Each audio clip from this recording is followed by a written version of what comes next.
အကောင်းဆုံးအပယ်မကြတဲ့ကုသိုလ်ဖြစ်တရဏဂုံကိုသင်ပေးတယ်ပါသင်ပေးလေတရဏဂုံသုံးပါးသင်ပေးမင်းငေါလာရွှေမင်းအဲ့တရဏဂုံသုံးပါးမင်းဆွဲမြင်ရဘယ်တော့မှမမေ့နဲ့ကိုကုံပြောပြောကမင်းသေကံလေးတွေမမေ့နဲ့အဲ့တရဏဂုံနဲ့သေရမင်းဧကံဘောညအဘယ်ကံပေးလိမ့်မယ်ဆိုပြီးတော့ဆရာအဲ့ဒါကိုအဓိကထားသင်ပေးတယ်ပေါ့ဘုရားတရားတန်ခါရဲ့တကူအာနိသင်နဲ့အကုန်ပေါ့လေနောက်တရားမေတ္တာတို့အာနာပါနကုံပါပါတယ်တရဏဂုံအဓိကသူကကြီးမှဘာသာရေးလိုက်စားရတာကိုတနေ့ကောနေ့လောက်ရှိတော့တရဏဂုံတကယ်မြဲသွားတယ်သွားလေတရဏဂုံစားလေတရဏဂုံနောက်ဆုံးအိမ်မက်မယ်တော့တရဏဂုံသုံးပါးမယ်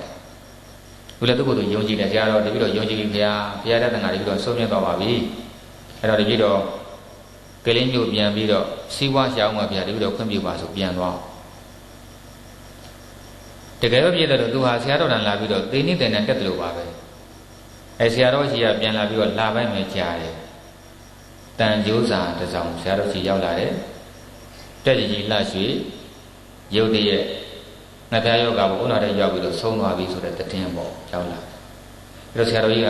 ဟာငါတပည့်တော့ဆုံးချပြီငါပြောတဲ့သူတရဏဂုံမှာတတိယရည်လားမသိဘူးဟုတ်လားနတ်ပြည်မှာရောက်ပြီလားမသိဘူးငါစုံစမ်းအောင်ပါဆရာတော်ကြီးလည်းတောင်းနေကြည့်ရှာတယ်အကလေးမျိုးလိုက်လာတယ်ဒီချိန်မှာဟိုကတော့အသုဘတွေပုံချပြီးပါမယ်ကိစ္စပြီးပါအခုလာရွှေတဲတဲ့အိမ်မှာရှင်းရဲ့သားနဲ့တက်ကြီးလာရွှေတို့ကအသက်တူရွယ်တူမိတ်ဆွေတွေဆိုတော့သူ့ကိုပဲမေးတယ်ဟေးတကားလေးဘယ်လိုလဲငါတပည့်တေဂန်နိတရဏဂုံတတိယရဲ့လားကောင်းအောင်တကူရောက်ကလားဆိုတော့ဟိုကဆရာတော်ရဲ့တပည့်ကနတ်ပြည်ရောက်နေပါပြီတဲ့ဘယ်ရောက်နေပြီတဲ့တို့အဲ့လိုပြောဆရာတော်ကြီးကဟာမင်းလည်းပြောတာငါလက်မခံနိုင်ပါဘူးမင်းအထောက်ထားဘယ်လိုရှိပါတယ်ဗျာအထောက်ထားပြီးနှစ်ခုရထားပါတယ်ပထမတစ်ခုကဆရာတော်တပည့်ဟာတပည့်တော်ရဲ့လက်ထဲမှာသေးတာပါသူငါပြားတွေယောဂပိုးတွေထားတော့တပည့်တော်ကိုယ်တိုင်ကလေးစေရုံသွားတင်ပေးရဒါပေမဲ့လွန်သွားပြီဗျာမနိုင်တော့ဘူးဒါကြောင့်ငါပြားပိုးတွေကထလာလိုက်မျက်ဖြူလမ်းပြီးတတိလက်သွားတယ်တခါနည်းနည်းသက်တိုင်းယံတတိလဲလာတယ်တတိလဲလာတာနဲ့ဘုရားတရဏံကိစ္ဆာမိဓမ္မတရဏံကိစ္ဆာမိသံဃာကိစ္ဆာမိတရုံသုံးပါးဆောက်တည်တယ်ဗျာဆရာတော်တပည့်မမေ့ပါဘူးတခါငပြပိုးတွေပြန်ထလာလိုက်မျက်ဖြူလမ်းတတိလက်သွားလိုက်တတိယလည်းတရဏံကိုဆောက်တည်ရမမေ့ဘူးအဲ့ဒါနောက်ဆုံးလဲဆရာတော်တဲ့သူယုံနိုင်ချုပ်တဲ့အချိန်ဒီတရဏဂုံဆောက်တည်ရင်ပဲယုံနိုင်မှာချုပ်ပြီးတော့သေဆုံးသွားပါတယ်ဒီတော့ဆရာတော်တပည့်ဟာသေဆုံးတဲ့အချိန်ထိတရဏဂုံမှာမေ့မတော့ပါဘူးခင်ဗျာဒါနံပါတ်1ချက်နံပါတ်2ချက်ကတော့အဲ့ဒီဆုံးပြီးတဲ့ညမှာပဲတပည့်တော်ညီလေးကိုတက်ကြီးလက်ရွှေဟာနောက်တောက်ပြောင်းအဝတ်စားတွေနဲ့သူ့ဝိမှန်ကြီးပါပြပြီးတော့တကယ်ချင်းတို့ငါတော့ဆရာတော်ကြီးတို့ကြောင့်တရဏဂုံသုံးပါးတတိယခဲ့လို့ပွားများခဲ့လို့ဆွဲမြဲခဲ့လို့နတ်ပြည်ရောက်ခဲ့ပြီမင်းတို့လည်းတရဏဂုံသုံးပါးဆွဲမြဲကြငါဆရာတော်ကိုလည်းပဲ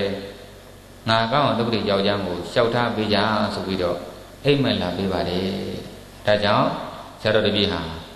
နဲ့ရောသုတိကြောက်ကြမ်းပေးကြပါတယ်ဗျာလို့လျှောက်ထားမှဆရာတော်ကြီးလည်းပဲကျေနပ်သွားပါတယ်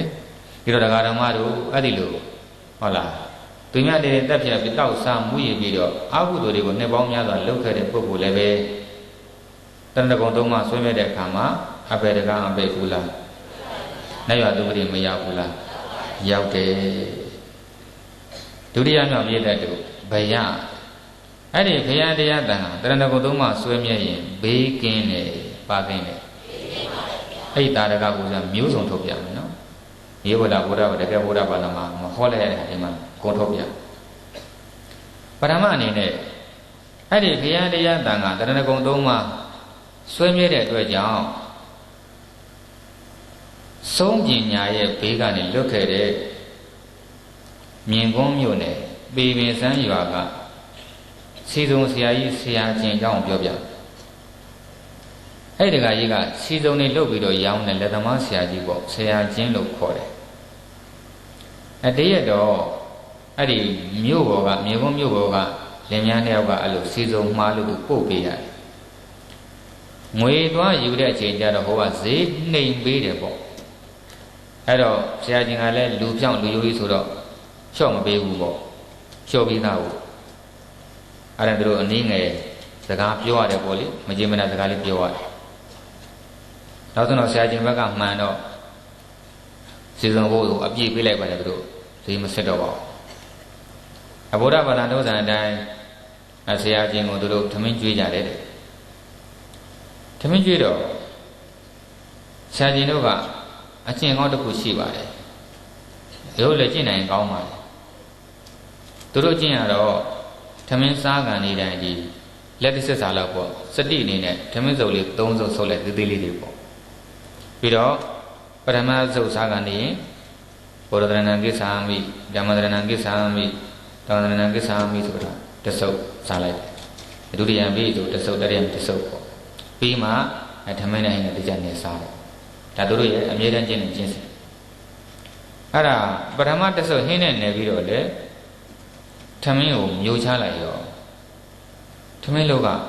လေချောင်းနဲ့အောက်မကြတော့လေချောင်းနဲ့မှတစ်သွားတယ်ဒီတော့အသက်ရှူပြုံနေပိတ်ပြီးတော့အသက်ရှူလို့မရတော့ဇိုးကျိုးတွေပြန်မျက်လုံးပြူလာတယ်ငါသေးတော့မယ်ဟုတ်တော့သူကအပြင်လည်းမထွက်ဘူးအထက်လည်းမကြဘူးအဲ့ဒီခါသူအိမ်နောက်ဖေးကိုထွက်ပြေးပြီးတော့လေချောင်းနဲ့ကိုလက်ညှိုးထိုးအန်ချလိုက်တော့မှ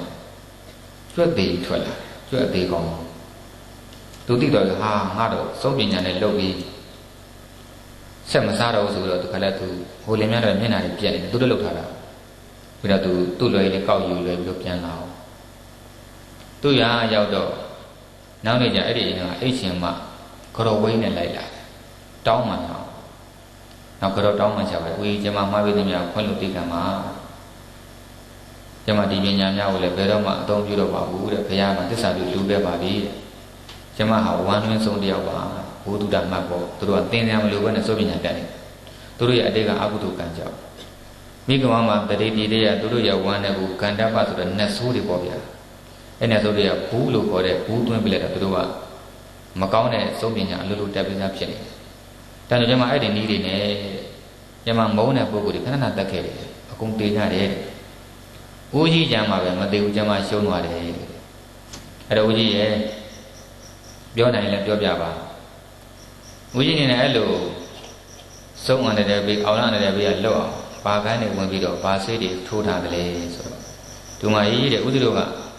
နော်ဂိုင်းနေပါလေမလုပ်ပါဘူးတဲ့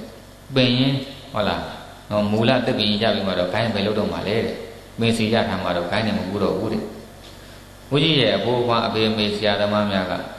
ထမင်းစားကန်နေတဲ့တရဏဂုံသုံးမှာဆောက်တွေမှာစားဖို့တင်ပေးတယ်အဲ့လိုဆောက်တွေမှာစားရင်အဲ့ဒီပုဂ္ဂိုလ်များဟာဘယ်တော့မှအောက်လန်းပေးဆုံးပေးမထီဘူးလို့ပြောပြတယ်တဲ့ဦးကြီးအဲ့လိုဆွဲမြတ်တာကြာပြီခုလက်တွေ့တော့ဟိုဒူမိုင်းလာကြောင်းမှာသိရပါတယ်ဆိုတော့ဟိုအံ့ဩလိုက်တာတဲ့အောင်စရာပါဦးကြီးရဲ့တဲ့ကျမလည်းဘုရားဘာသာတယောက်ပဲခရမ်းတရားတန်ခါတရဏဂုံသုံးမှာပစ္စက်ကမှာအဲ့ဒါတော့ဘေးကင်းတယ်ဆိုတာအခုမှသိရပါတယ်ဆိုပြီးတော့သူလည်းပဲတရဏဂုံသုံးမှာဆွဲမြဲတဲ့ဒါဘုရားဘာသာဥပါဒကမတရားဖြစ်သွားခဲ့ပါတယ်အဲဒါကြောင့်ဒကာဓမ္မတို့အစားစားကနေတိုင်းတရဏဂုံသုံးမှာမဆောက်တည်တင်ဘူးလားဆောက်တည်တင်တယ်နော်ပွားများတဲ့နဲ့ဒါအရေးကြီးတယ်ဒီတော့တရဏဂုံပွားများခြင်းအပြင်ဟုတ်လားပစ္စကမှာလည်းဘေးစုကင်းနိုင်တယ်ဒါတန်တရာမှာလည်းပဲအဘေဒကပိတဲ့ကုသိုလ်ကိုနေ့စဉ်စိဘုရားဖြစ်သွားပါတယ်ဒါလေးသိကြမှတ်ခဲ့စီခြင်းနောက်တစ်ခုပြောအောင်နောက်တစ်ခုကအဲ့ဒီဘုရားတရားတန်ခါတရဏဂုံသုံးမှာဆွေးမြဲရင်ယောဂီတို့မကောင်းဆိုးဝါးပေးကလည်းလွတ်တယ်ဒါလေးမှတ်တော့မကောင်းဆိုးဝါးပေးကလွတ်တယ်အဲ့ဒါဦးဇင်းတို့ဘဘိုးမျိုးကမောင်ကိုကြီးဆိုတဲ့တက္ကလေးတရားကိုကိုလေးကိုပြောပြအဲ့ဒီတက္ကလေးတို့အိမ်ဟာဦးဇင်းတို့ဘဘိုးရွှေမော်တော်စေတီကိုလှမ်းမြင်ရတယ်ဟောတော့စေတီနဲ့မဝေးဘူးပေါ့သူကမိဘကိုလွတ်ကြွေတဲ့သားလိမ္မာတယောက်ပါပဲအဲ့တရက်တော့တခါတော့သူ့မှာနာတာချီရုပ်ပါကြီးဆွဲကပ်ပြီးအဲ့ရတဲ့မထနိုင်ရှာအားလုံးကသူတေးမယ်လူပဲထင်ကြတယ်ပေါ့တခါတော့နေခင်းကြီးပေါ့သူ့မိရဟိုဘက်ခန်းထဲမှာသူကသားမင်းရောက်ပဲသူကဒီဘက်ခန်းထဲမှာပတ်လက်နေဝင်ဒီရောအချိန်ကြတော့သူကလည်းဒီယောဂတဲနေတော့တတိယတစ်ချက်အများတစ်ချက်ဆိုတော့ဘုရားတရားတန်ခါတရဏဂုံသုံးမှာမေ့နေတယ်ပေါ့နော်ဒီချိန်မှာတရဏဂုံပန်းနေညှိုးနွမ်းနေတယ်တတိထားအဲ့ဒီချိန်မှာမကောင်းဆိုးကဒုက္ခပေးတတ်တယ်ဒီချိန်မှာသူမြင်လိုက်ရတာသူ့အိမ်မော်ပေါ့ အမျိုးသမီးတယောက်ရဲ့အဲ့မျိုးသမီးလက်ထက်မှာကြံဖို့အနဲ့ကြီးကင်ထားတယ်တော့မဲလုံးလုံးအမျိုးသားကြီးနှစ်ယောက်သူတို့ကကြောင်ကြီးတွေကြိုက်မကောင်းဆိုးဝါးတွေကြိတ်တာပုံသားတွေပေါ့အဲ့မှာမိမသူ့ကိုမေးတယ်ကိုကြီးနဲ့ဒီလောက်ယောဂဖြစ်နေတာလူကမနေနဲ့တော့ငါတို့နဲ့လိုက်နေလို့ခေါ်တဲ့ဒီချိန်မှာလူနာနေနဲ့လူဘကိုစိတ်ပြပြီးတော့လိုက်မယ်ဆိုတာသိတာများတယ်ပါသွားတယ်။ဘောင်ကိုကြီးကတော့မိဘကိုလှုပ်ကြွေးတဲ့သားလေးမှဆိုတော့သူ့လူဘနေမဲ့ကုသိုလ်ကံနေရှိတော့မလိုက်ချင်ဘူးလို့ညင်းလိုက်တယ်။ဟိုကချုပ်ပါတယ်နဲ့လိုက်ခဲ့ပါမလိုက်ဘူးကျွန်တော်လိုက်ချင်ဘူးကျွန်တော်မေလှုပ်ကြွေးအောင်မယ်ပေါ့။အေးမင်းအေးစေးမလိုက်ရင်တော့မင်းရိုက်ပြီးတော့ခေါ်မှာပဲဆိုပြီးတော့အဲ့ဒီမှာမေးဆက်ပြလိုက်တော့ဒါမဟုတ်ဘူးပြန်ပြောတာလေ။အဲ့ဒီကြောင်ပြတ်တဲ့လူကြီးတယောက်ကသူ့ခြေလက်တွေကျိုးတော့တယ်။သူအော်လို့မရဘူး။အောင်စရာ။ဟောရင်အတမ်းမထွက်ဘူး။အဲ့ချိန်မှာမိမကသူ့လက်ထဲကင်ထားတဲ့ကြာဘူးကြီးနဲ့တခါတည်းလှုပ်ရိုက်တာ။ဟာနားလိုက်တာတဲ့အသက်ခိုက်အောင်။သူအော်တယ်လူလိုက်နေတာ။သူသိလိုက်တယ်။ငါသေးရတော့မယ်။ဒါတားပြင်အမှတော့ဒါဘုရားတရားတန်ခါမိတဲ့ပုဂ္ဂိုလ်များကိုမကောင်းဆိုးဝါးများကသူတို့လိုဖြစ်အောင်လှုပ်နေတဲ့သဘော။သူတို့ကရောက်အဲ့မှာမောင်ဝေးကလူပလင်အော်ရင်းနဲ့ပေါ့လေအတန်းတော့ဘေးမထုတ်သူကတော့အော်နေတာပဲအဲ့လိုအော်ရင်းနဲ့သူ့ပြေတဲ့ဘောက်ကနေပြီးတော့ရွှေမောတော်စေတီကိုလှမ်းဖူးလိုက်ရတယ်ဟောဖယားကိုတရိယာသွားတယ်ပါတရိယာအာတုတက်ကိုဖယ်လိုက်တာအဲ့ဒီမောင်ကိုကြီးဟာမြန်မာလူတရဏဂုံဆောက်တည်တဲ့ခေါ်နေတာပေါ့သူကရွှေမောတော်ဖယားကြီးအား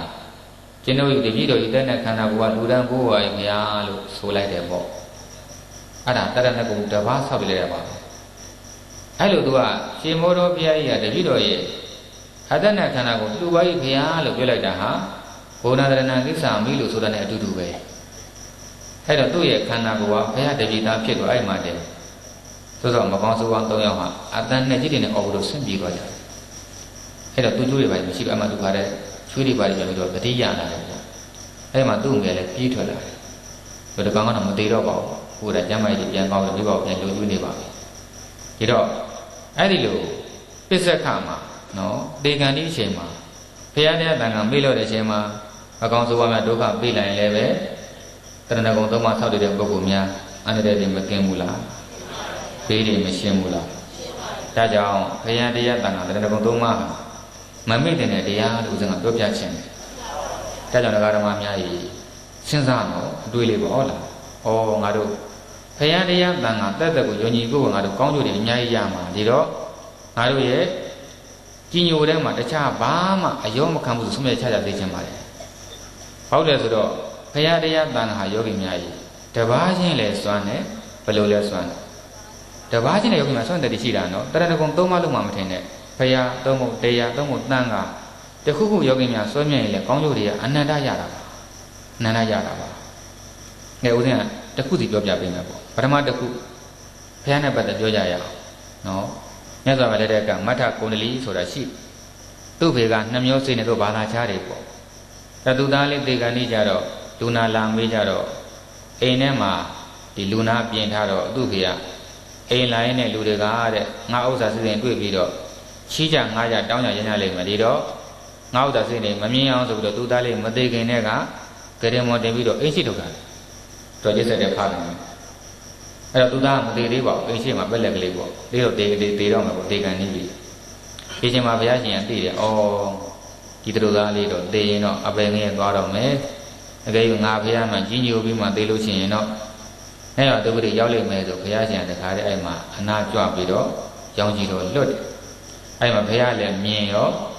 မတ္တကိုယ်လေးသူသားလေးကတေကန်နေမှာကပ်ပြီးတော့ဘုရားကိုကြီးညိုတော့ဩကြီးညိုတာကောင်းလိုက်တာလက်ဥလေးချီလို့ပေါ့ဟောအဲ့ဒီကုသိုလ်စိတ်နဲ့လေးဧတံများနတ်ပြည်ရောက်ခဲ့ရတယ်ဘယ်ရောက်ခဲ့ရအဲ့ဒါဘုရားရဲ့တဏ္ဍာတပါးတဲ့နော်တပါးတဲ့ရုပ်တို့ဒီခေတ်မှာလည်းပဲအဲ့ဒီမြတ်စွာဘုရားကိုယုံကြည်လို့အားရပါတော့ကြည်ညိုပြီးတော့ကိုယ်ကိုယ်တဲ့အတွက်ကြောင့်ကောင်းရတဲ့ပုဂ္ဂိုလ်တွေအများကြီးရှိပါတယ်ဘုရင်တခုတော့ပြောပြပေးမယ်အဲ့ဒါကတော့သခိုင်းတိုင်းကတ္တခရိုင်ပေါ့နော်အဲ့ကတ္တခရိုင်ထဲမှာပါတဲ့ဒါအရင်တော့ယောဂီများမြုပ်ပေါ့ဗျာအခုတော့ဒါမိုးရာလို့ခေါ်တယ်နော်မိုးရာမြုပ်လို့ခေါ်တယ်အခုတော့ရွာကြီးဖြစ်သွားတယ်ကောသွားပြီပေါ့ပျက်စီးသွားတယ် အဲ့ဒီကတော့ရွှေဦးဆိုတဲ့တတိမိုင်ကြောင့်ပြောပြပါအဲ့ဒီသူတို့ခေတ်ခါကပေါ့အဲ့တုန်းကရှင်မတင်မောင်တို့ရှင်မတင်မောင်ရဲ့ဆရာညချေချင်းမန့်ဝေမြိုင်လို့ဆိုတာဒါနာမည်ကြီးဇက်ဖွယ်ကြီးတွေပေါ့အဲ့ဒီဇက်ဖွယ်တညာငှားဖို့တော့မလို့ဈေးအမှန်တန်ကြီးအဲ့တော့ကျုပ်ကသူသားတွေရှင်ပြပွဲမှာအဲ့ဒီညချေချင်းမန့်ဝေမြိုင်ဇက်ကြီးကို9ရက်တိငှားပြီးတော့ဒါကတယ်ပေါ့နော်လောက်ချမ်းသာလေပြီးတော့အဲ့ဒီသူ့တစ်မျိုးလုံးရှိတဲ့လူတွေဟာလအတော်ကြတဲ့အထိ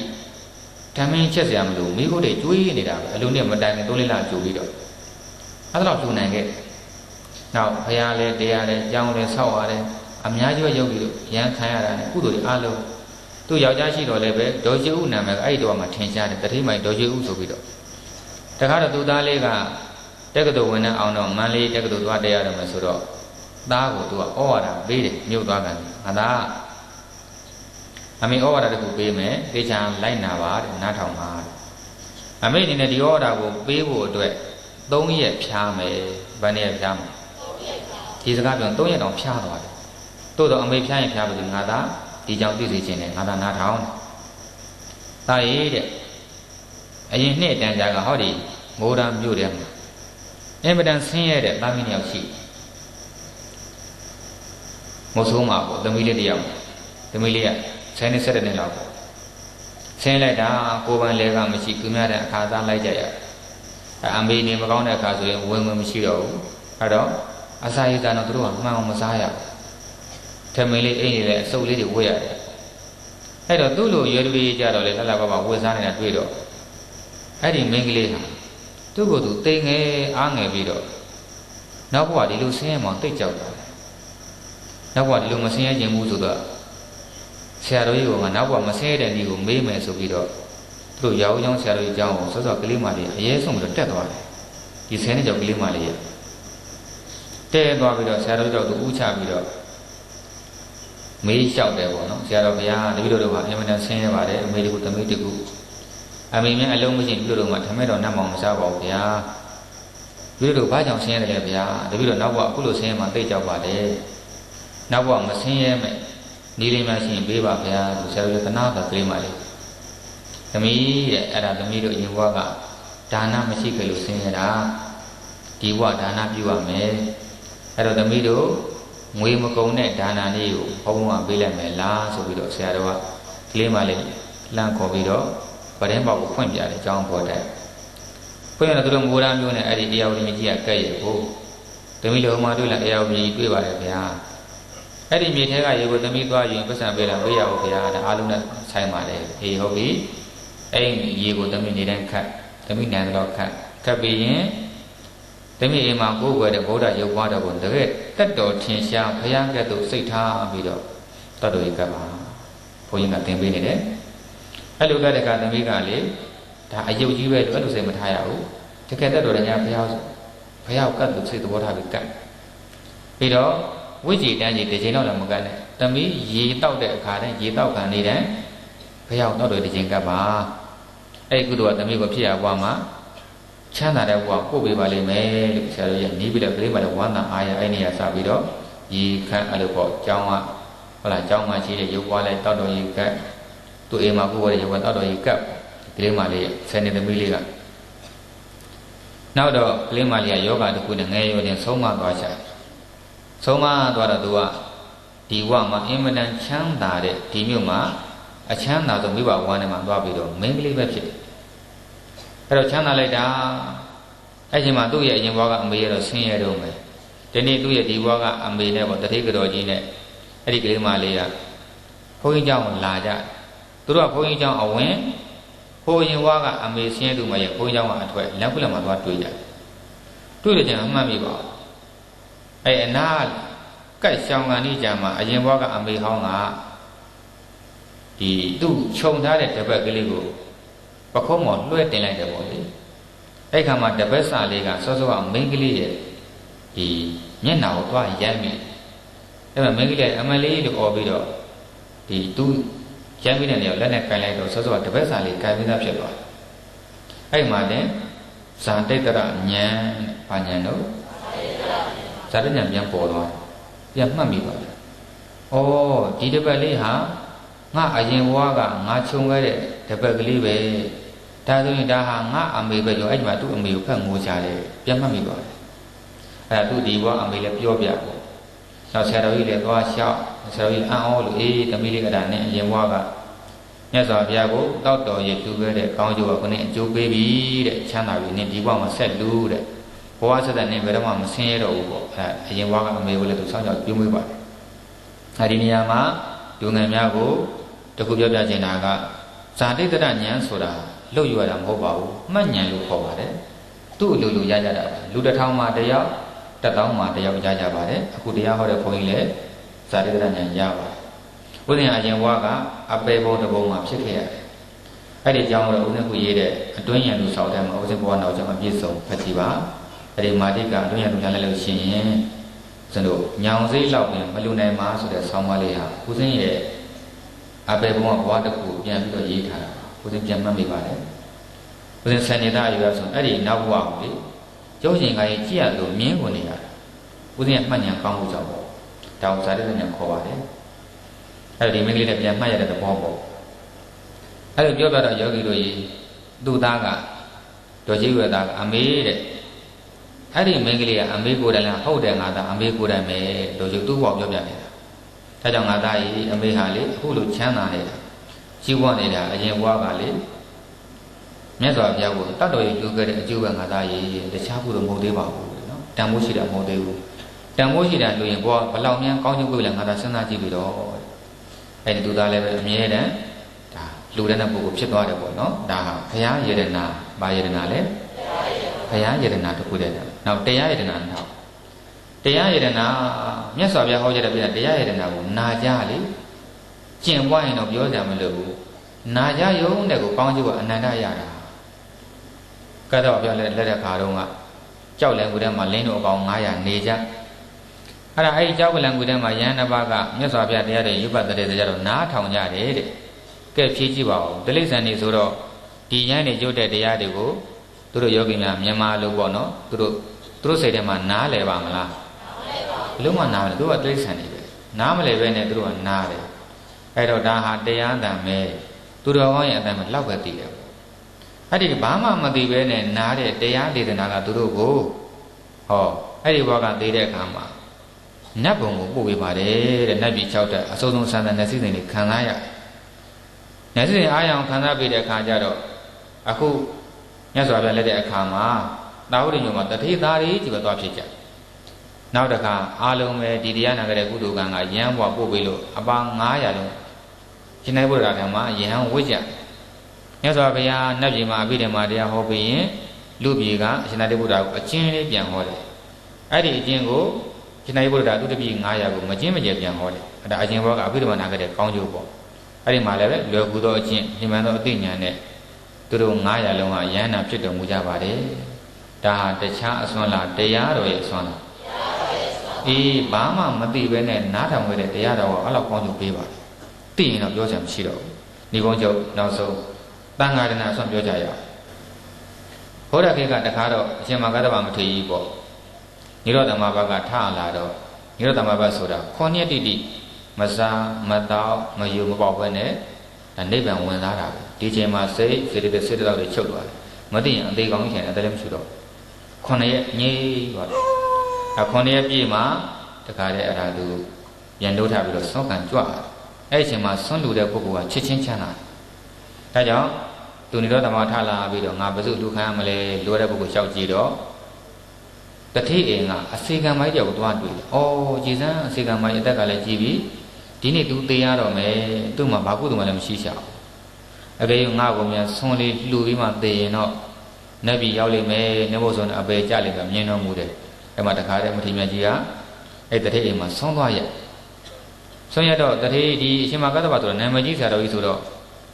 အိမ်မှာရှင်တတိနဲ့တတိကိုရဝမ်းသာရတခါတည်းအကောင်သာဆွန်နေဟင်းနေယူတဲ့ပြီးတော့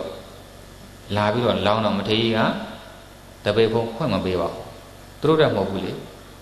ဖွင့်ပြီးတော့တတိရဲ့နောက်ဆုတ်သွားတယ်ငါတို့တော့မဟုတ်ပါလားပေါ့ဘယ်သူတည်းလည်းမသိဘူးနမထေရကပြီးဖို့ကြောင့်လည်းဒကမကြီးနှံ့ကြည့်တဲ့အစေကံမကြီးအစေကံမကြီးကသဘောပေါက်သွားတယ်ဩငါ့ကိုကြည့်နေတယ်ဧကံဘုရားမထေရမြတ်ကြီးငါ့ကိုလှူစေခြင်းဟန်တူတယ်ခက်လိုက်တာငါကလည်းကြုံမတရားအစေကံတရား အကောင်းတယ်ငါမစားရဘူးတတိနဲ့တတိကငါချက်ကျွေးရငါစားရတာကအဲ့ထမင်းချမ်းကဲနဲ့ဟုတ်လားဒီချမောင်ရွက်ကလေးပဲငါစားရတယ်ချောင်းဝဲကြော်လေးပေါ့ငါစားတဲ့အောင်မထေရမြတ်ကြီးဖုံးမမလားသူကစဉ်းစားကြတယ်ကဲလေမထေရမြတ်ကြီးကတော့ငါလှမ်းကြည့်လို့ထောက်တော့လူနေတာပကံငါလှူကြည့်အောင်မှဆိုပြီးတော့သူစားမဲ့ထမင်းချမ်းကလေးကိုပကံနဲ့ထဲဟုတ်လားဆိုတော့ချမောင်ကြော်လေးလဲရသလောက်လေးပေါ့နော်ထည့်ယူလာပြီးတော့မထေရမြတ်ကြီးလောင်းလိုက်သူပီတိတွေဖြစ်လို့ဝမ်းသာလိုက်တာမထေရမြတ်ကလှူခံတယ်ပေါ့အဲ့ချိန်မှာအစေကံမကြီးကစဉ်းစားတယ်တွေးတယ်ဩမထေရကြီးဟာငါ့ကိုအားနာလို့အလှူခံသွားတာနေမှာတတိတွေကိုပေါ်တဲ့ဆရာတော်ကြီးအနေနဲ့ငါလှူတဲ့ထမင်းချမ်းကဲနဲ့ဒီချမောင်ရက်ကိုတော့စားမထင်ပါဘူးလို့စိတ်ကဖြစ်တယ်မထေရမြတ်ကြီးကအဘိညာဉ်တကူနဲ့သိတော့ဩကဲဒကမာကြီးဒါတာဖြစ်အောင်ငါလက်တွေစားဖုံးပိပြမှာဖြစ်မယ်ဆိုပြီးတော့သူမြင်လောက်တဲ့အရက်မှာထိုင်ပြီးတော့သူလူတဲ့အဲ့ထမင်းချမ်းနဲ့ချမောင်ရက်ကိုဖုံးပိပြမှာဒကမာကြီးဝမ်းသာသွားတယ်ဩတကယ်ဖုံးပိသားပဲပီတိတွေဖြစ်သွားတယ်ပေါ့အဲ့နေခင်းမှာပဲဆုံးချပါတယ်အဲ့လိုမထေရမြတ်ကိုတေကံဒီမှာကပ်ပြီးတော့လှူခဲ့တဲ့ကုသိုလ်ကညာဟောနတ်ပြည်ရောက်တယ်ဘယ်ရောက်ပါလဲနတ်ပြည်ရောက်တယ်နော်ဒါကြောင့်ဘုရားတို့တရားတော်တို့ဘုရားတရားတန်ခါကိုယ်ကိုယ်ရတာဝမ်းသာကြပါအားကြောင့်အလုံးလှုပ်ချပြီးတော့ရာသက်ပန္တရဘုံဆောက်တည်ပြီးတော့တရားသိညာရအောင်ပေါ့ဆိုရဇေဝိတပရိယန္တံဘုဒ္ဓံနရဏံကိစ္ဆာမိအတ္တဆုံးသည့်တိုင်အောင်ဘုရားရှင်ကိုကိုယ်ွယ်ရဟု၍စိကပ်ပါ၏ဇေဝိတပရိယန္တံဓမ္မံတရဏံကိစ္ဆာမိအတ္တဆုံးသည့်တိုင်အောင်ဘုရားတော်မြတ်ကိုကိုယ်ွယ်ရဟု၍စိကပ်ပါ၏ဇေဝိတပရိယန္တံသံဃံတရဏံကိစ္ဆာမိအတ္တဆုံးသည့်တိုင်အောင်သံဃာတော်အရှင်မြတ်တို့ကိုကိုယ်ွယ်ရဟု၍စိကပ်ပါ၏ဧတံခောတရဏံခေမံဧတံတရဏမௌဓမံဧတံတရဏမာကမ္မာတဗ္ဗဒုက္ခဗမောစရိဧတံဘယတရားသံဃာဥသုံးမအစုံမြတ်တရဏဂုံသည်ခောစရိကံမသွေမှန်သည်ဖြင့်ခေမံဒုက္ခခတေဂုံညိသိနိုင်သောတရဏံကိုယ်ပဲဘောင်းလဲလျောင်းဝေယံမြတ်တရဏတိဟောဒီမောချဘုံသည်ဖြစ်ရလေတော့၏ဧတံဘယတရားသံဃာဥသုံးမအစုံမြတ်တရဏဂုံသည်ဩတ္တမံမြတ်လာတဲ့ယုံမြတ်ဆုံးဖြစ်ပေသောတရဏံကိုယ်ွယ်ဘောင်းလဲလျောင်းဝေယံမြတ်တရဏတိဟောဒီမောချဘုံသည်ဖြစ်ရလေတော့၏ဧတံတရဏံယရဏသုံးပါးအာတမျက်စိကကိုယ်ွယ်ခြင်းကိုအာကမ္မအာကြောင့်တို့ဆွဲပြု၍သဗ္ဗဒုက္ခအပေဝိနိဥဝိတဗျာနာဝိတထွေဒေဝီတမျိုးဆိုဆိုဝါဝါမြတ်ဒုက္ခဟူသည်များမှာပမုစရေပမုစန္တိကင်းစဉ်လုံးမြောက်ဘေးဘေးပြောင်း၍နိဗ္ဗာန်သို့ဆက်ရောက်နိုင်ကြလေကုန်သတည်း